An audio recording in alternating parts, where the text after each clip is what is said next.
Assalamualaikum warahmatullahi wabarakatuh. Gimana kabarnya? Kakak level 5. Semoga kalian dalam keadaan sehat dan semoga bisa mengikuti PJJ pada hari ini. Alhamdulillah, hari ini Bapak bisa mengajar kalian lagi. Kita sudah masuk tema 4. Hari ini yang akan kita pelajari yaitu tentang tanggung jawab kita sebagai siswa dan tanggung jawab kita sebagai warga masyarakat. Namun sebelum masuk materi, mari kita berdoa terlebih dahulu. Semoga apa yang akan kita pelajari bisa bermanfaat. Angkat tangannya semua karena kita memohon kepada Allah. Wahid, Isnin, Salasa. Bismillahirrahmanirrahim. Raditu billahi rabba wa bil islami dina wa bi muhammadin nabiyya wa rasula. Rabbi zidni ilma warzuqni fahma. Rabbi shrah li sadri wa yassir li amri wahlul 'uqdatam min lisani yafqahu qawli. Amin ya rabbal alamin. Baik, sebelum masuk materi, kita lihat dulu video berikut ini.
Baik, kita masuk ke materi tema 4 subtema 2. Hari ini kita akan belajar tentang tanggung jawab sebagai siswa dan tanggung jawab sebagai warga masyarakat.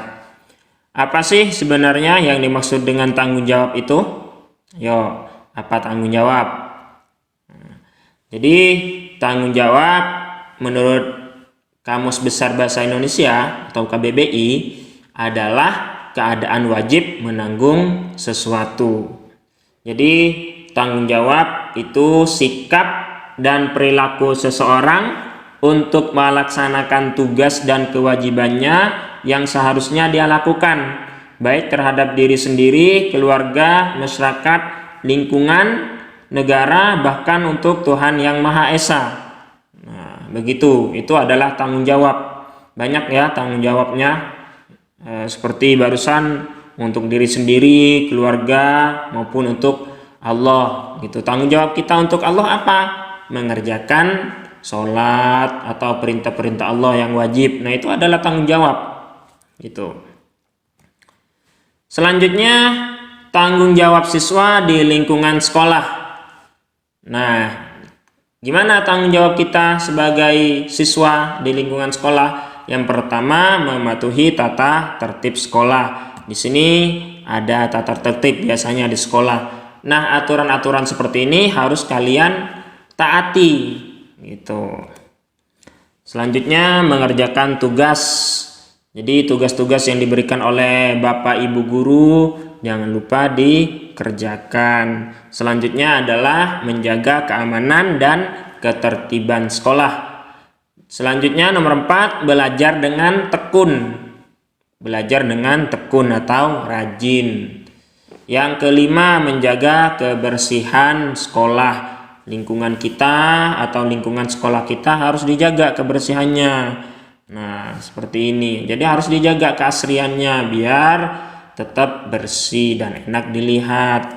Yang keenam, mengikuti acara di sekolah seperti upacara bendera ataupun lomba antar kelas. Nah, di sini kalau lomba antar kelas biasanya ketika ada event-event. Contohnya ketika 17 Agustusan, itu kan ada lomba antar kelas. Jadi kita sebagai siswa harus mengikuti kegiatan tersebut. Yang ketujuh adalah berperan serta dalam pemilihan ketua kelas. Jadi kalau ada pemilihan ketua kelas, kita harus memilih nih siapa yang akan dipilih oleh kita menjadi ketua kelas. Selanjutnya, tanggung jawab kita sebagai warga masyarakat seperti apa? Yang pertama, berpartisipasi dalam kegiatan gotong royong di masyarakat. Contohnya seperti ini. Nah, ketika kita ada kegiatan kerja bakti atau gotong royong, kita sebagai warga masyarakat harus aktif mengikuti kegiatan tersebut. Yang kedua, berpartisipasi dalam memberikan bantuan bagi korban bencana. Nah, jika ada korban banjir atau longsor, sebagai warga masyarakat kita harus membantunya. Yang ketiga, memanfaatkan usaha kecil dan menengah di masyarakat. Nah, kita di sekitar kita pasti ada warung-warung seperti ini kan. Nah, kita lebih baik berbelanja di situ untuk mendorong perekonomian di sekitar kita atau UMKM. Yang keempat adalah menjaga interaksi yang baik antar masyarakat. Hubungan kita sesama warga harus baik. Yang kelima, membiasakan musyawarah mufakat untuk mengambil keputusan bersama. Nah, di sini dalam pengambilan keputusan umumnya kalau di Indonesia itu adalah dengan musyawarah mufakat atau kesepakatan gitu. Yang keenam adalah mengembangkan wisata budaya lokal, wisata-wisata atau jika ada tempat yang indah, nah kita bisa kembangkan tuh menjadi desa wisata seperti ini. Selanjutnya nomor 7 yaitu melestarikan permainan tradisional. Ada yang tahu nggak ini permainan apa? Yuk, yang masih main, yang pernah main pasti tahu ini permainan apa. Ini permainan tradisional ya. Nah, permainan-permainan tradisional perlu kita lestarikan. Banyak ya permainan tradisional, salah satunya ada lompat tali gitu kan, kelereng dan segala macamnya. Itu perlu kita lestarikan. Yang kedelapan adalah berpartisipasi dalam sanggar seni tradisional. Tarian-tarian tradisional kita harus lestarikan juga. Nah, tanggung jawab sebagai warga masyarakat dalam pengambilan keputusan. Biasanya itu kan dalam pengambilan keputusan kita barusan sudah dijelaskan bahwasanya dengan cara musyawarah. Musyawarah pengambilan keputusan bersama dalam masyarakat Indonesia biasanya dilakukan dengan cara musyawarah untuk mencapai mufakat atau kesepakatan. Namun jika kata sepakat tidak tercapai melalui musyawarah, dapat dilakukan pemungutan suara. Artinya ketika musyawarah tidak tercapai, tidak ada kesepakatan, maka dengan cara pemungutan suara. Suara siapa nih yang paling banyak, maka itulah yang menang gitu. Selanjutnya adalah pengambilan keputusan bersama dilakukan atau musyawarah barusan dilakukan untuk memecahkan masalah-masalah yang ada di masyarakat. Contohnya dalam pemilihan ketua RT dan RW. Jadi pemilihan ketua RT dan RW itu dengan cara musyawarah. Nah, biasa kalau tidak tercapai musyawarah maka dengan pemilihan pemungutan suara, itu suara terbanyak. Yang kedua yaitu menentukan jadwal siskamling atau ronda. Nah, ronda kita tentukan nih malam Senin siapa yang akan ronda, malam Selasa siapa, malam Rabu siapa. Nah, itu perlu dimusyawarahkan sesama warga masyarakat. Jadi agar lingkungan kita bisa aman. Ini gambar contoh kalau kita lagi ronda malam di pos ronda seperti ini. Yang ketiga, musyawarah dilakukan biasanya dalam menentukan jadwal gotong royong.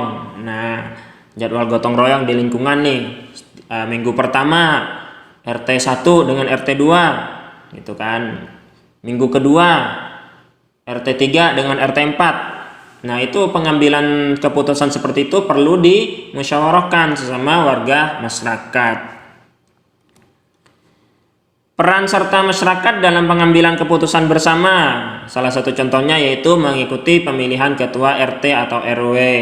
Yang kedua, mengamati jalannya pemilihan ketua RT atau RW. Yang ketiga, melaporkan pelanggaran yang terjadi pada saat pemilihan. Jadi kita sebagai warga masyarakat harus berperan serta dalam pengambilan keputusan bersama. Mungkin itu yang bisa Bapak sampaikan, semoga bermanfaat. Kita kembali di pertemuan berikutnya. Terima kasih. Wassalamualaikum warahmatullahi wabarakatuh.